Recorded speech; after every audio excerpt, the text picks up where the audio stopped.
ને મિત્રો પોસ્ટ 2017 એટલે કે 14/5/2017 જે પેપર લેવાનું એનું જે સોલ્યુશન છે એ જરા જોઈએ.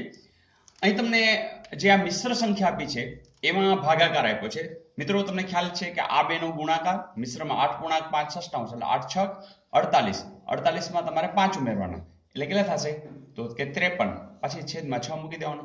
ભાગાકારમાં 10 × 36 એટલે 360. એમાં તમારે ઉમેરી દેવાના 11 એટલે થાય 371. પાછા 36 તો મૂકી જ દેવાના. ફરીથી આ મિશ્રમાંથી અપૂર્ણાંકમાં ફેરવશું. આ બેનો ગુણાકાર એમાં ઉમેરવાના છેદમાં 6 મૂકવાના.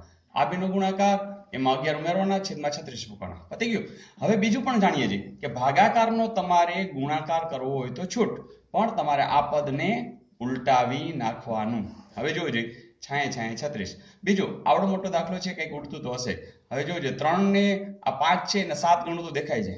50 ના 7 ગણા 350 થાય એટલે 7 × 21. એમાં એકડામાં પણ રસ છે એટલે કે આપણે 53 × 7 કરશું તો 7 × 21, 7 × 5 = 35 ને 2 = 37 એટલે ઉડી ગયા.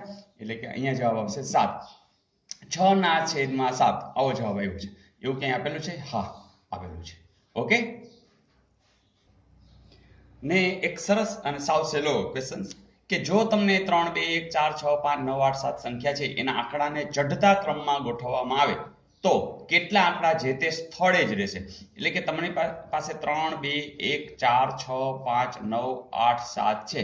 હવે એના અંકોને ચડતા ક્રમમાં ગોઠવો એટલે 1, 2, 3, 4, 5, 6, 7, 8 ને 9.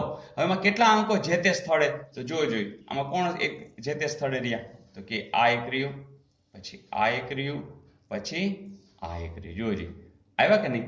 તો અહીંયા તમને 1, 2 અને 3 એટલે કે આટલા અંક છે એ સાથે જ રહેલા દેખાય છે ને સિમ્પલ.